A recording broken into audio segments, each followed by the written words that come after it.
Oh my. Catherine, can you talk on the phone? I heard your house was completely burned down and you were taken to the hospital.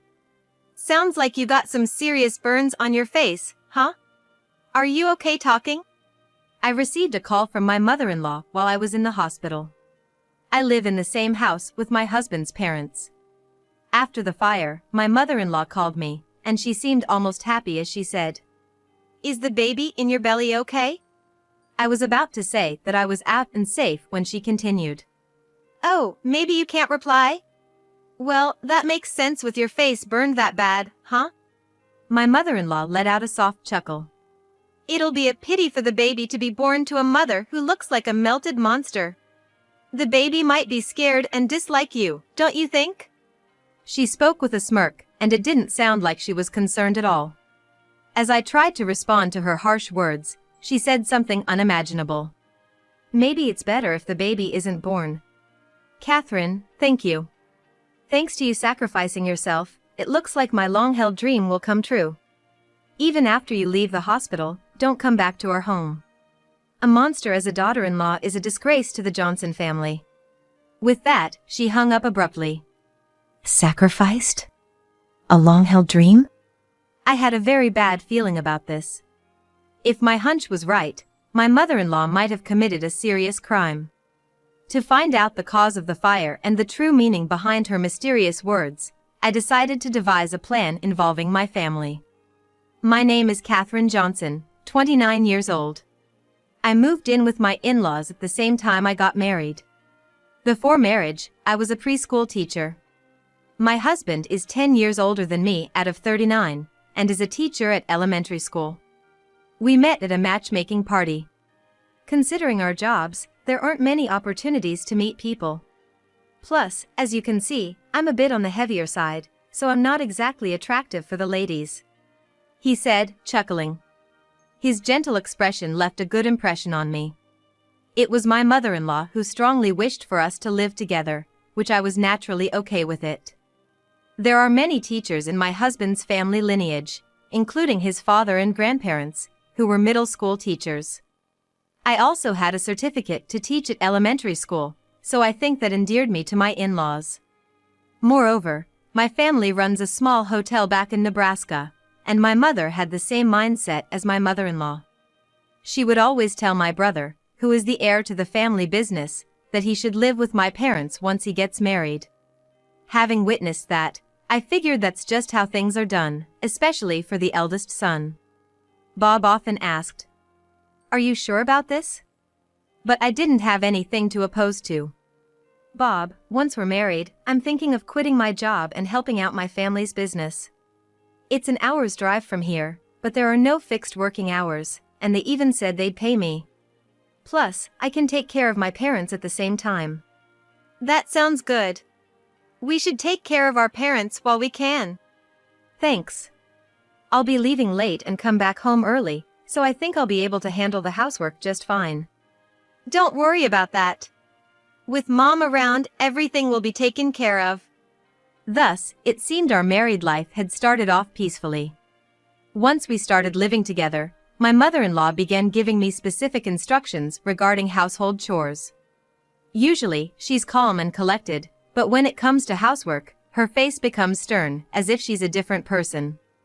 And if I didn't complete the tasks she set, she'd give my arm a sharp smack with a thin wooden ruler. I once resisted, saying, "Please stop." But she replied softly, "This is how the Johnson family does things. I was raised the same way. This has been passed down from our ancestors. Once I'm gone, it'll be your turn to keep this tradition." My mother-in-law's eyes were vacant as she spoke, and I found myself at a loss for words. She didn't just randomly throw shade or harass for no reason. I found that even more frightening. I'd get up at 5 a.m. to prepare meals and do laundry and cleaning before heading off to help at my family's business. By 4 p.m., I'd finish work and start preparing dinner by 6 p.m. My days went on like this. "Catherine, I noticed the 4 corners of the staircase were dusty. Please make sure you clean thoroughly." "I'm sorry. I'll make sure to give it a thorough clean this weekend." "Oh, while you're at it, Could you also clean the windows and pull the weeds in the garden? I'm sorry, but Bob and I have plans that day, so I might not be able to do it all at once. In that case, why don't you clean the staircase now and do the weeding first thing tomorrow morning? Then on Sunday, you can just focus on the windows. My mother-in-law always found things for me to do around the house. I had to do things like waxing the floor, cleaning the moss off the outside walls, and weeding the driveway, many of which required a lot of physical effort. And while I was working, my mother-in-law would silently observe me from the sidelines. Although I occasionally had to leave to assist with my family's business, I tried my best to adhere to my mother-in-law's wishes. But her incessant pursuit of perfection wore me down. My husband and I would talk every night before bed, but I couldn't bring myself to tell him about being hit with the ruler. My husband always looked out for me and would step in if he felt my mother-in-law was overstepping. While it seemed like my mother-in-law didn't care about his interventions, knowing that my husband was on my side brought me much relief.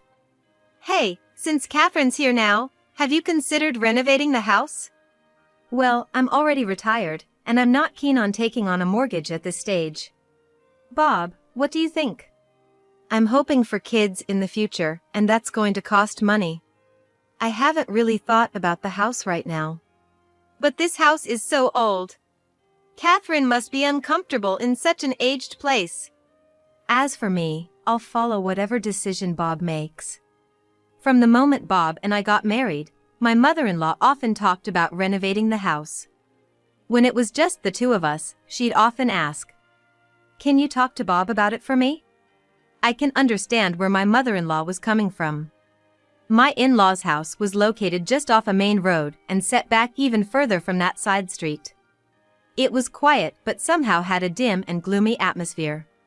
The house was old-fashioned, with a living room to the left of the entrance, a kitchen down the hall, and two traditional rooms across from it. To the right of the entrance was a steep set of stairs, with a restroom underneath, and upstairs there were another traditional room and a bedroom. I sometimes wonder if things would have been different had we listened to my mother-in-law from the start. If we'd planned on renovating the house from the get-go. Perhaps a different future awaited us. About a year and a half after we started living together, I found out I was pregnant. My husband and my in-laws were thrilled, and we were full of happiness. As soon as my pregnancy was confirmed at the hospital, morning sickness kicked in. You rest until you feel better. I'll take care of the chores. You might want to avoid the stairs, you can use the living room, she said. Thank you. Even though I started spending more time downstairs, I couldn't truly relax whenever I thought my mother-in-law was in the room next door. My morning sickness got so bad I couldn't eat, and as I started to lose weight, my husband suggested going back to my parents' home. I spent about 2 months there and returned to my in-laws' home once I entered my second trimester. Are you sure it's okay to move around now? Yes, I'm going to help with the housework again. Catherine, you're so lucky. Your parents and husband take such good care of you. My own mother-in-law was a nightmare until she passed away. My husband didn't bother much about it. My mother-in-law started living in this house with Bob's grandparents when he was 8. It seemed she had a tough time with Bob's grandmother. Maybe it was because my mother-in-law was the only one in the house who wasn't a teacher. As I passed the 7-month mark, my belly became noticeably larger. Climbing the stairs became terrifying again. I was careful, but one day I slipped and fell down the last 3 steps. There was some bleeding, but the baby was fine, and we breathed a sigh of relief. Hey, have you thought about moving before the baby comes? This house isn't really baby-friendly. My husband's proposal took me by surprise. Even though he had never left his parents' house since becoming an adult. He had made up his mind to be a responsible father for our unborn baby and me. I was so touched by his feelings. Over the weekend, he brought it up after dinner. Dad, Mom, we're thinking of renting a place close by. I think it's dangerous raising a child in a 2-story house. Yeah, the stairs are pretty steep. If you guys live nearby, I have no problem with you moving out. At that moment when we felt relieved by my father-in-law's words, my mother-in-law screamed. No way! You can't move out! If you're moving, we all have to move together. We are a family. Just like you value our family, I want to prioritize my family with Catherine and our child. So you're leaving me behind? Why not just renovate this place? You're all I have. You're my only support. My mother-in-law was being hysterical. My father-in-law calmed my mother-in-law down, urging us to go upstairs. Even after we went up, we could hear my mother-in-law's agonized cries, but it soon became quiet. Maybe my father-in-law's words got through to my mother-in-law because she stopped speaking after that. We kept checking out listings online and visited several during my husband's days off. By the time I was 9 months pregnant, we finally settled on a spacious apartment nearby. It had an elevator, so it'd be easy to move around once the baby is born. Our moving day was set for 2 weeks later. An incident occurred just before the move. That day, my father-in-law went fishing, and my mother-in-law had plans to go on an overnight trip to a spa with her sister. My husband was at work, and I was at home without any appointments. Around noon, when the house was empty, my cell rang. It was my brother. "I'm in town for some work. Can we meet? I have something I want to discuss with you." "That's unusual." "Well, I'm free today. If you're gonna treat me to lunch, I might just take you up on that." "I'll treat you. Let's meet at the diner near the station." After hanging up, I quickly got ready. As I was slowly descending the stairs, I heard the front door open. It was my husband, looking pale as a ghost. "Don't come near me. I'm feeling really chilly and came home early. There's a flu going around at school." "Are you okay?" "I'm about to meet my brother. Should I cancel?" "No, it's better for you to go. It's too risky to stay with me. And when you come back, don't come upstairs." "Got it. Just take a rest. I'll pick up some Gatorade or something on my way back." I left, worried about his condition.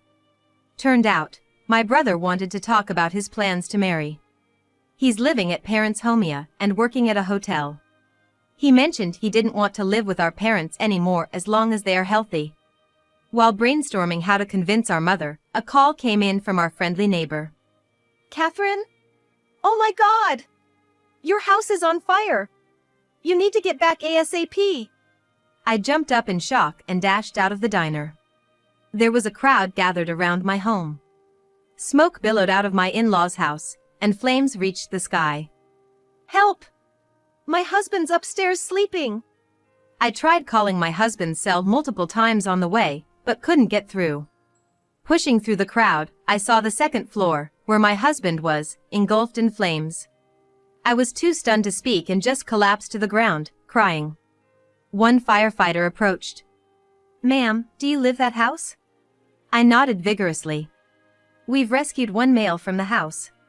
He's got burns and is being taken to the nearby general hospital." "Was there anyone else inside?" "It was just my husband." I covered my face with my hands. My brother, who'd followed me, drove me to the hospital. On the way, we tried contacting my father-in-law and mother-in-law, but couldn't get through. Sitting in the hospital waiting room with my brother, a man in a suit approached us. "Are you a relative of Mr. Johnson?" "I'm with the police, and we'd like to discuss the fire." "Yes. Where were you when the fire started?" "My brother called me earlier in the day, and we were at a diner near the station." "By the way, what caused the fire? Was it arson? There've been some small fires in the neighborhood recently." "Well, we can't say for sure yet. But it seems the fire started in the bedroom at the back of the second floor where your husband was." "He came home early because he was feeling sick. I think he might have left a heater on." "An electric space heater? Once your husband's conscious, we'll need more details." With that, he hurried off. My stomach was feeling tight, perhaps due to my anxiety. As I was rubbing my belly, someone called out. "Catherine! Are you okay?" Looking up, I saw my father-in-law standing there. "I got a call from one of the neighbors, and I drove back home as fast as I could. I'm so relieved you're okay." Seemingly drained, he sat down heavily next to me. "When I got to the house, I saw an ambulance and heard someone was taken. Then I checked my phone and saw a bunch of missed calls from you. Thought maybe it was an emergency call. It scared me. My father-in-law was crying with his head stooped down. Bob came home early because he felt sick. But we couldn't get in touch with my mother-in-law either. As I was explaining everything to a shocked father-in-law, my phone rang. It was from my mother-in-law. Oh. Catherine, you can answer the phone? I heard from a neighbor that house was burned down and you were taken to the hospital. They said you had severe burns on your face. Can you even talk? My mother-in-law sounded like she was in a noisy place, speaking loudly. Her voice even seemed oddly cheerful. Is the baby in your belly okay? I tried to say that I was outside and safe, but she continued. Oh, can't you reply? Of course, with that burned face. My mother-in-law let out a small chuckle. My mother-in-law seemed like a completely different person than her usual calm personality. It would be so pitiful for the baby to be born with a mother looking like a melted monster. I bet it would be scared and repulsed. My mother-in-law spoke in a half-joking tone, not sounding like someone genuinely concerned. As I was about to retort, my mother-in-law said something unimaginable. Maybe it's better if the baby isn't born. Catherine, thank you. Thanks to you sacrificing yourself, it looks like my long-held dream will come true. Even after you leave the hospital, don't come back to our home. A monster as a daughter-in-law is a disgrace to the Johnson family. With that, she hung up. Sacrificing myself? Her long-held dream? I had a terrible feeling. If my suspicions were correct, my mother-in-law might have committed a grave crime. Since I became pregnant, I used to take about a 2-hour nap after lunch. If nothing had happened, maybe I would have been the one in the accident. Maybe my father-in-law had the same thought because he let out a deep sigh and held his head. He must have heard my mother-in-law's voice from the phone. No way. The father-in-law stood up and went outside to make a call. My stomach is tight and it hurts. I began to feel sick, and as I tried to head to the restroom, my vision blurred. I could see my brother rushing towards me, but I passed out. I went into labor due to the intense stress, and ended up giving birth a bit earlier than expected. It was a boy. With the fire, giving birth, and my husband's hospitalization, it was a nerve-wracking time. But I believe I made it through with the support of my parents, brother, and father-in-law. My husband had severe burns from the right side of his back to his neck and shoulder, and he had fractures from tumbling down the stairs, so he was hospitalized for about a month. During my husband's hospital stay, my mother-in-law never visited the hospital. The father-in-law had called my mother-in-law that day, but he didn't share the details of their conversation. Our second floor was completely destroyed in the fire. I'm currently at the hospital. I heard. Catherine got burns on her face? Bob's probably gonna be by her side during the hospitalization, right? Yeah, we're at Springfield General Hospital. You should come over right away. I can't bear to see it, so I'm not going to visit. I'm planning to stay with my sister for a while. Let me know when you find a temporary place to stay. Wait. You are not planning on coming back? Why should I? I can't do anything, and there's no house. It'll just cost money, right? With that, my mother-in-law truly never visited the hospital nor came to see the burnt house. My father-in-law must have wanted to believe in my mother-in-law. Without even telling her about the birth of their grandchild, he waited for her to come back on my mother-in-law's own, but his hopes were never realized. After my husband's discharge, to shed light on the fire and the mysterious words of my mother-in-law, the three of us, the father-in-law, my husband, and I decided to confront her. Regardless of my mother-in-law's reasons, I couldn't forgive her words that implied it might have been better if our child wasn't born. I swore I'd make her regret it for the rest of her life. Soon after my husband was discharged, the four of us gathered in a room of the hotel my family runs. My mother led my mother-in-law into the room, and she seemed to give me a faint smile. Once my mother served tea and left the room, leaving me with my in-laws. Where's Bob?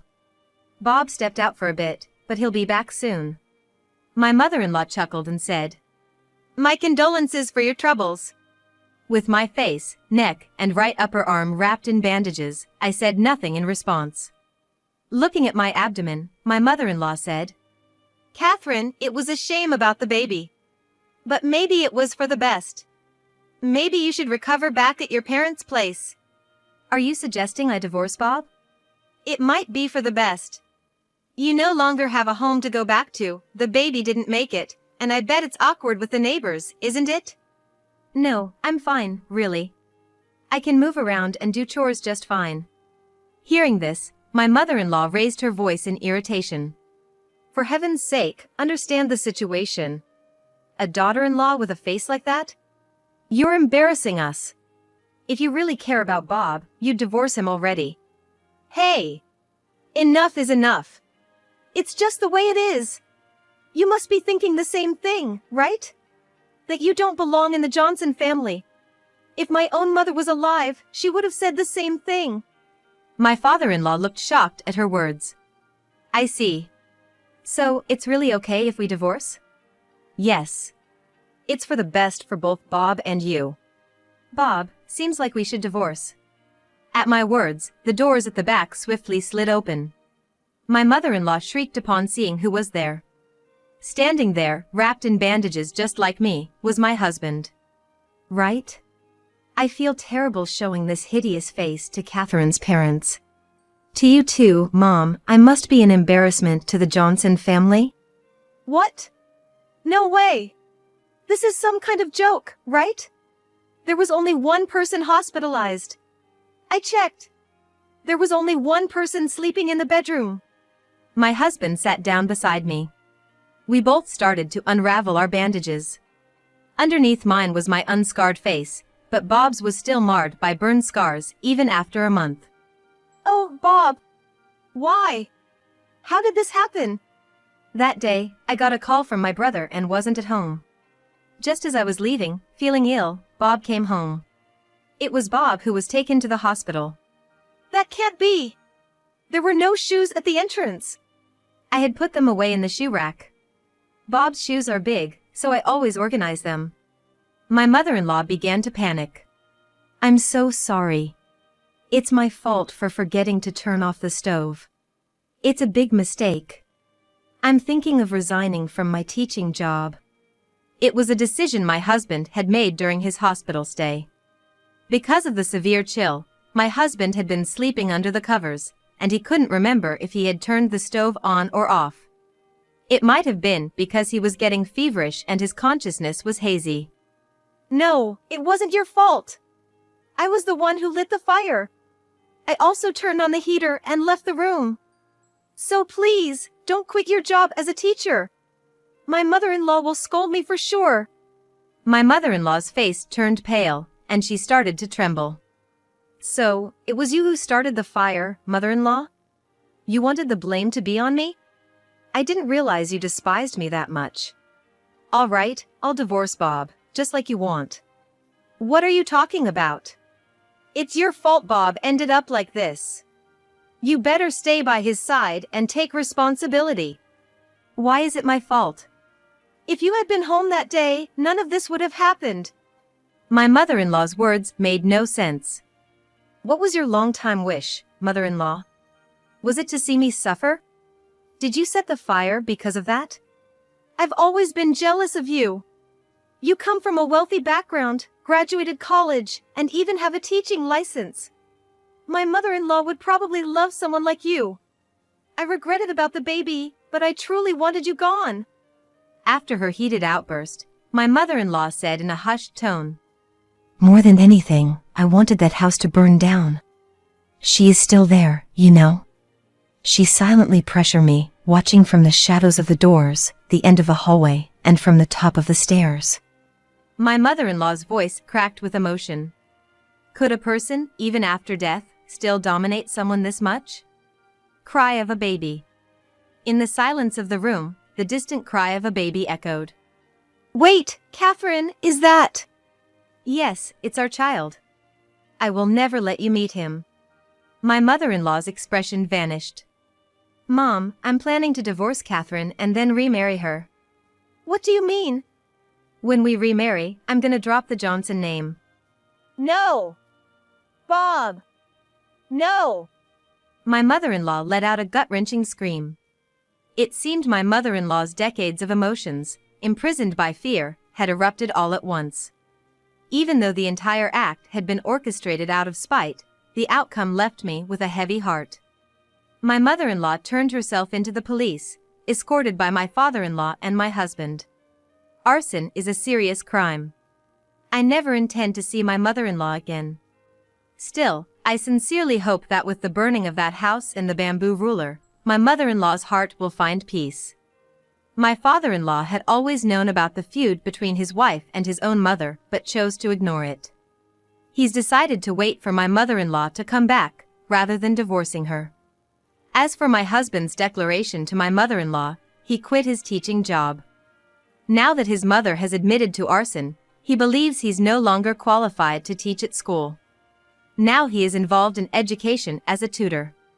We divorced once and got remarried, changing our last name from Johnson to my maiden name. We wanted to quickly sever ties with the name Johnson, which tormented my mother-in-law. Perhaps due to this incident, and with some thoughts of her own, my brother happily started his newlywed life with just him and his wife. We sold the land where my in-laws' house stood and moved to a new home we'd contracted with my father-in-law. We're talking about buying a house closer to my parents' place once our son gets a bit older. We're hoping we can move towards a happier future this time.